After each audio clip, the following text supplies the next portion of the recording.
a smile on his face as well. Exactly. Easy, you know. What are you This is saying? silly still. Bro, we're gonna do this thing still. What are you saying? You go, good left. You lot might not know at home, but this is my cousin. It's This is crazy. actually so silly still. So obviously, you're a big time man now in the Prem. But what we're gonna do a little memory lane thing. So we're gonna go through all the estate, all the places we used to kick ball. So we're gonna start here. Yeah. Living here, your house, your flat was just up there. Yeah. This was your home. Talk to me about the memories you had growing up here and just kicking ball here, man. You know what I remember? I remember kicking the ball over here so much. We used to play squash. Yeah. I was the best at squash though, don't lie.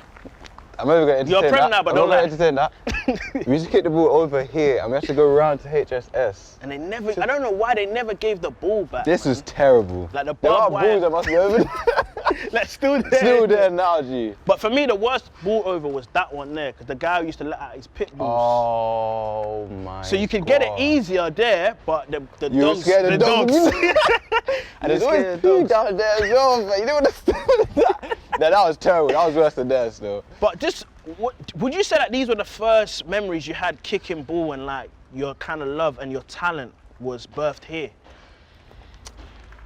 Probably, you know. Because we were here so much. Here so much, bro. Every day after school, me, you, Paul, Summer holidays, crazy. Ketchy, we were here so much. It's like that's actually how we grew up. Because when I think of this car park, I think of your dad's micro, innit? And there's one story. Don't do that. Don't do Your that. dad's micro. We've come a long way. Let's not On forget our roots. TV, you've done that. Dad had the This micro. is terrible, yeah.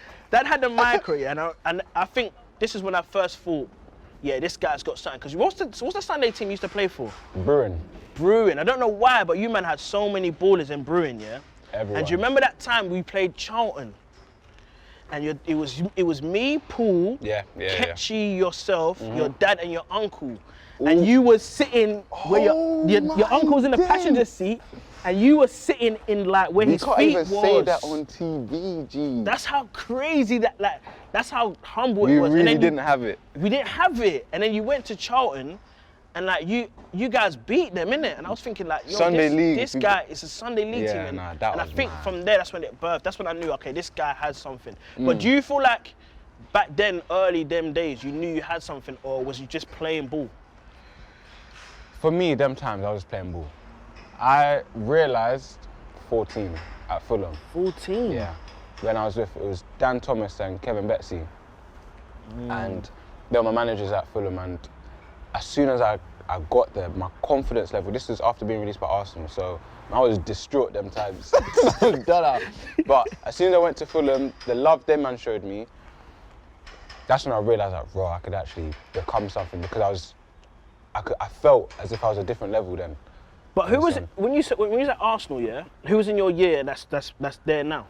Joe Willock, he's a year below me, and his older brother Matty Willock, Mark Boller, Olafella Olamola.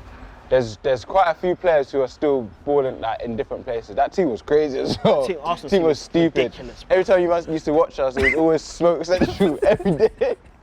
Every time smoking everybody. Bro, it was tough. But obviously, and that's why getting released from there was out of this whole thing, because that's also in their prime as well, isn't it?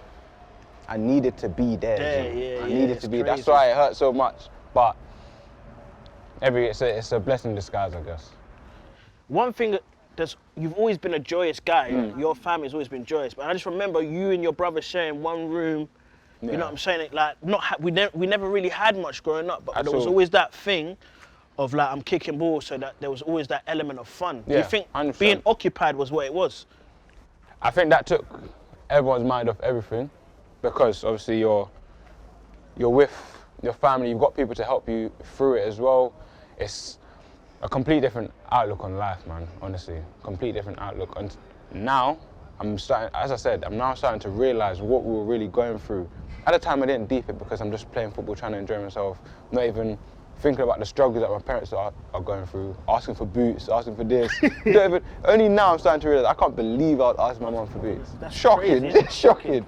Absolutely shocking. Don't get your Sunday coat boots. Bro, honestly, this is what now I'm realising I should have been happy with whatever I was given because it wasn't easy at all. But I think that's credit to our parents for kind of like keeping that thing away from us, innit? 100%. They were happy to let us just go out and play. 100%. As long as you ain't coming home bringing no trouble to them. As long as you don't bring trouble back home, then there's no problem. No, for real. So I think it's more credit to that. So I'm thinking like, when you say like you deep it now, do you feel like the environment that we grew up in kind of helped you deal with like the rejection of jumping from club to club, getting released from Arsenal, getting released from Fulham, getting released from Reading and that? 100%. Was that like, you always had to be accountable here, so like you could kind of deal with that? For me, the resilience that you get playing with older boys as well, so you man are my family, it builds something in you that you're not going to get anywhere else, I don't think. It was difficult to get anywhere else, and in a sense, it made it easier to be able to go from club to club knowing that, listen, I've got to have this belief in myself. After the Millwall release, it was shaky. That one was shaky because them times, it's the end of season, I don't have a club going into pre-season. I'm thinking, rah, this could be nuts. But obviously, thankful to my agents and the help that they gave me, sticking with me, getting me into QPR. At the same time, it's like, I'm not even feeling too confident in myself right now, so it's going to be hard. This is what happens when you go up with an NC. Look at it. Anything happens like this. No, you should give me. I need some water still. You need water? Anyone need water? Anyone need water? Who needs a drink? But you signed for QPR, bro. That must have been mad. Nah, for me, that one was just a relief. It wasn't even excitement or first pro. It wasn't none of that. It was just, thank God that I can relax for a year so I can breathe. My family can breathe for a bit. Because honestly, the pressure after that Millwall, it was. There's too many things going through your heads. You can't even think. You're thinking uni, you're thinking college, you're thinking all of this stuff. That's away from what you want to be doing. For me, anyway. So, bro, I've been given a jacket, innit? I feel like the manager still. Got to represent the club. It's only because it's raining. That's what am I going to see? This guy's talking rubbish. That's baller privilege. See, I'm out here in the rain. This guy getting a jacket. Allow it. Because it's raining. I'm done. We're going to go down to Puddle, yeah? So. Wait. Puddle's like this now? You haven't seen Puddle? I saw the gym. You're getting too Hollywood. No. You're getting too Hollywood, bro. You're getting too Hollywood. This is Puddle now, fam. It's changed, bro. It's changed up. Oh my gosh. You're getting too Hollywood. They're ruining us. They want to ruin us. Bro, they don't want to produce any more berries right here, fam. Wait, what? One's enough, man. That's how it is now, fam, bro. I'm telling you. So they don't want anyone to bang ball around here. You're going to be licking balls through the gym. There's a gym there now. It's crazy. Like, for us, this place we call it Puddle because, like... A permanent puddle. there was a puddle that would never leave. He would never leave. Rain, I don't care what season it was. Doesn't matter. Summer. The puddle's still there, G. What's the goal there? Where that inner bit here. there. And then on the other side as well. Perfect. They made it for us, to basically. the wall and to the grass, Puddle. It was crazy, man. So many hours here Nah, just playing. man. We used to play golden balls on the black thing. Golden. We used to play this game, Golden Balls, where we just like do trick shots and like we would just stand there, see how many times we can hit the black thing. And there was a guy called Robert, yeah? The greatest to ever do it. Puddle. He's actually the greatest to ever do it. Where did he live? Bro. There. He lived, Robert, he still lives there. You should knock for him. Can you play out? Yeah, he was crazy. Oh my God. Against Everton, you get your Premier League debut start. Yeah. Like, what was that process like? What did Roy say to you? And what was the feeling of like starting for the first time? So you can sort of see like in shape on Thursday sometimes, like if you're going to be starting or whatever.